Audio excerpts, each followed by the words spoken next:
Kita sudah ada di bawah open pit.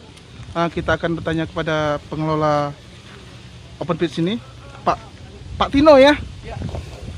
Jadi mohon penjelasannya Pak, gimana Pak? Ya, jadi nanti kita akan ke sana. Ini lokasi tambang terbukanya. Baik. Jadi di geosite ini ya merupakan geosite segmentasi metasedimen. Artinya batuan endapan ya. Formasi batuan kelapa kampit.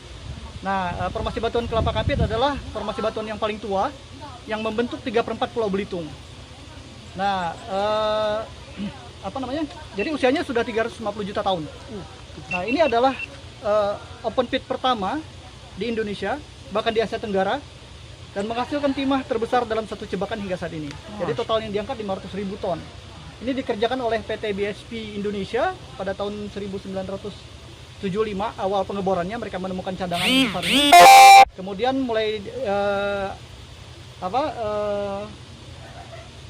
mulai ditambang commercial operation itu tahun 1980.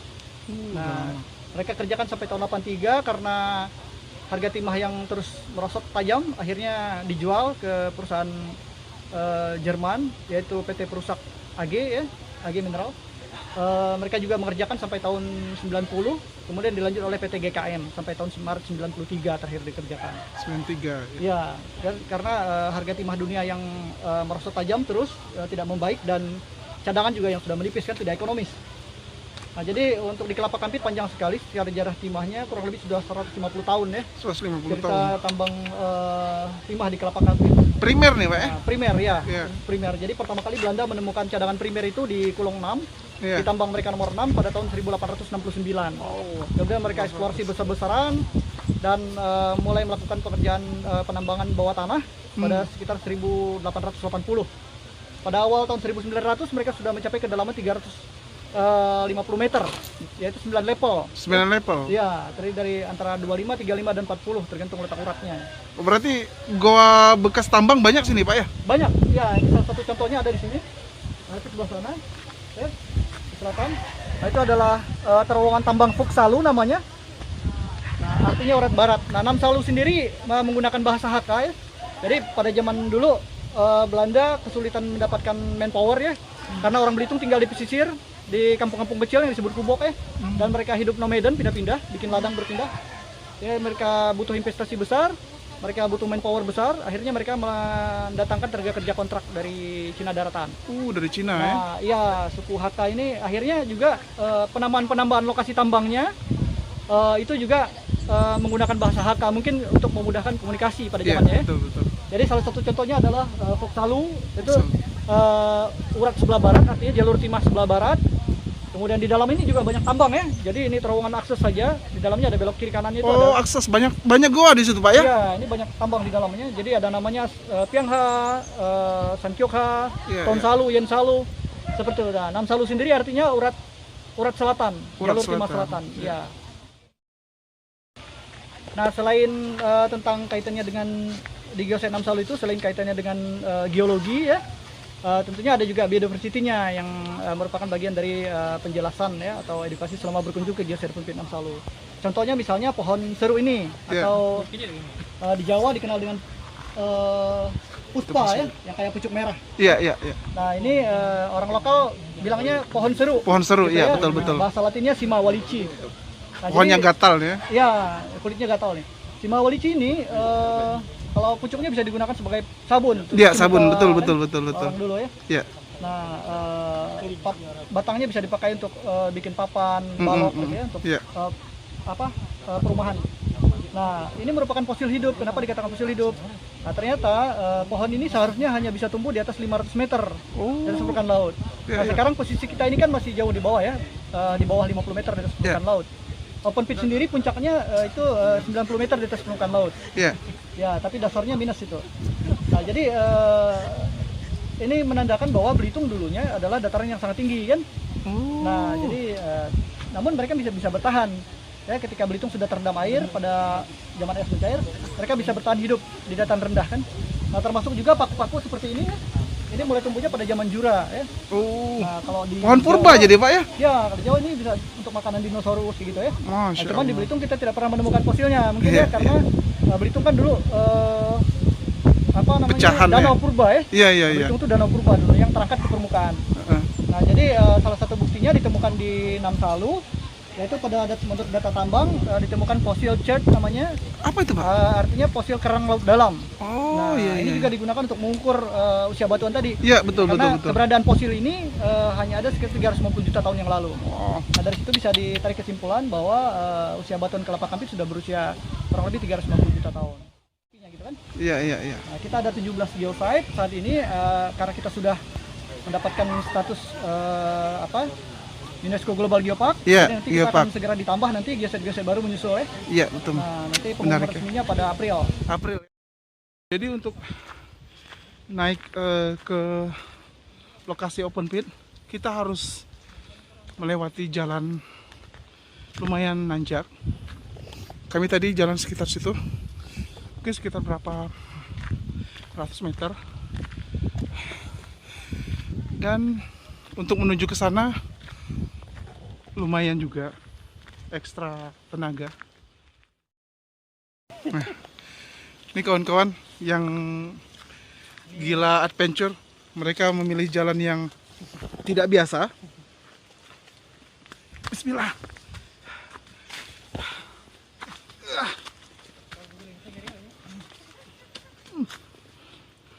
Ada lubang.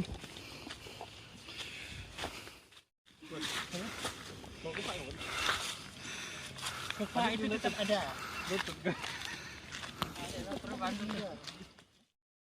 Nah, kawan-kawan, kita sudah tiba di lokasi open pit.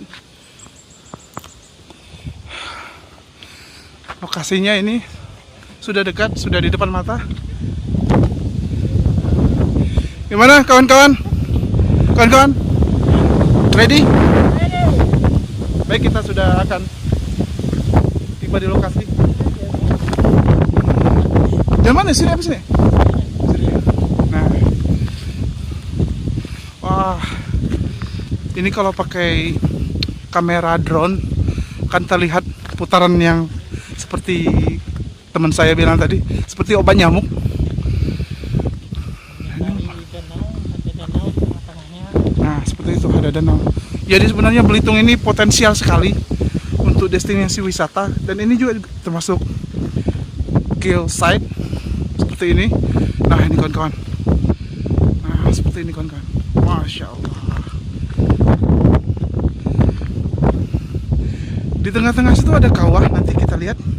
Dan di sekitarnya ini ada putaran tanah yang tadi dibilang dari pengelola sini sekitar.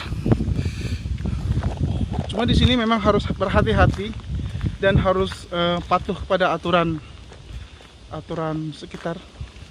Harus menggunakan pakaian-pakaian dan helm seperti ini, helm keamanan. Dan di sini diutamakan memang keselamatan pengunjung.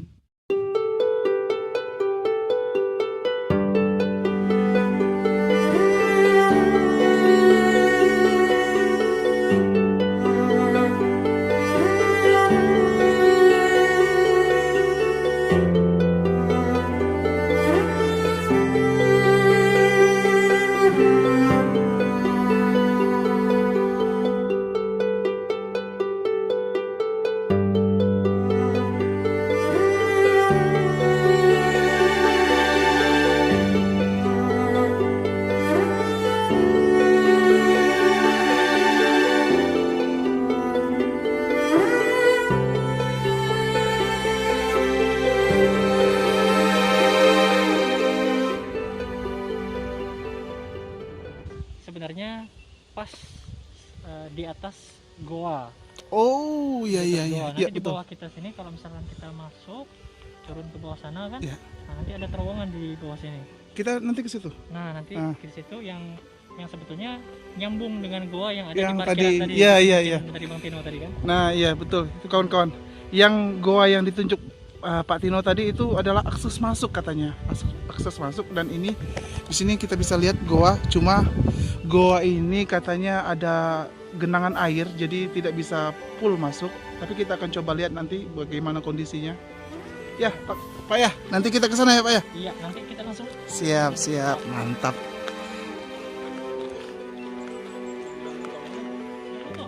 Kalau lompat guling-guling.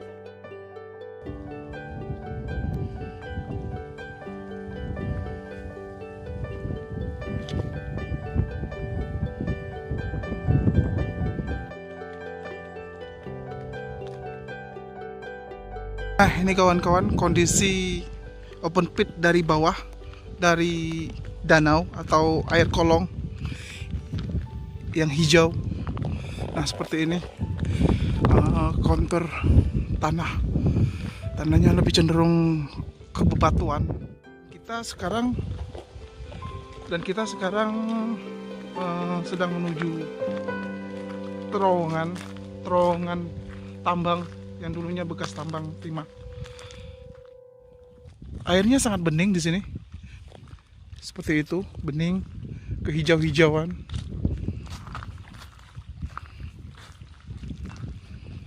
Cuma ya di sini memang tidak disarankan untuk berenang walaupun airnya bening.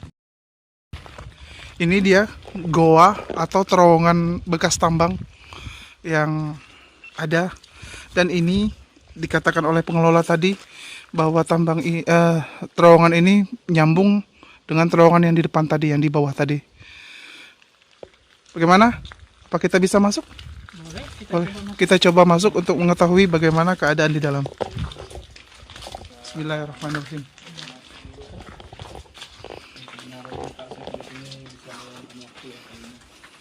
Ya. Bukan beliau sebagai sekdes dan pengantin baru. Alhamdulillah beliau bisa menempatkanlah kita sebagai konten kreator. Masya Allah, di sini indah sekali nih. Nih kawan-kawan, kita bisa lihat ke atas. Masya Allah. Nah, ini bukan berarti tidak ada penghalang kita bisa masuk ya, bukan. Tapi kan ininya putus. Nah, ini dalam nih. Oh, ini dalam nih. Ini apa nih? Lubang nih. Lubang ini. Apa ya? Sak untuk Lumpur ngisep itu bukan? dulu digunakan untuk apa? Transportasi bawa mineral yang diambil dibawa juga. Jadi kawan-kawan, saya akan coba explore ke dalam sedikit. Mohon doanya. Sepertinya di sini ada lumpur. Ya, teman-teman saya di situ ya, bantu doa. Nah, seperti ini kawan-kawan. Keadaan di dalam terowongan.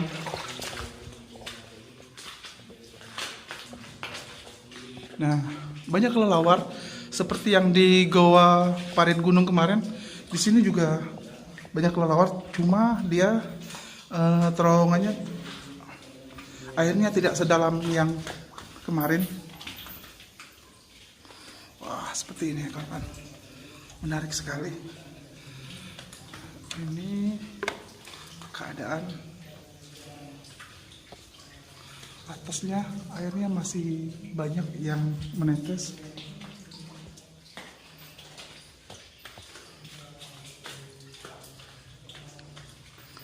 Dalam sekali. Sebenarnya saya penasaran mau masuk ke dalam, lebih dalam. Cuma di sini licin dan ya sampai sini aja kalau tidak usah dalam ya. Dan itu goanya masih dalam sih sebenarnya. Cuma di sini sudah mulai licin, tanah-tanah seperti itu. Udahlah segini aja ya. Karena di sini tanahnya licin, jadi saya licin sekali. Saya tidak bisa berjalan lebih dalam. Tapi di sini juga sudah lumayan. Sudah bisa kita lihat bagaimana keadaan goa sekitar. Dan saya kalau tidak pakai alat penerangan di sini, sangat gelap. Nah,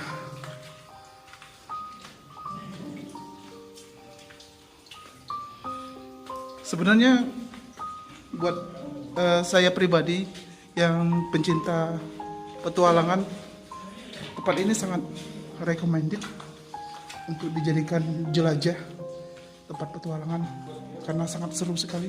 Nah, ini ada lubang nih kawan-kawan. Lubang yang kata teman saya tadi adalah untuk menarik dari tanah ke atas.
Bagian akhir ya.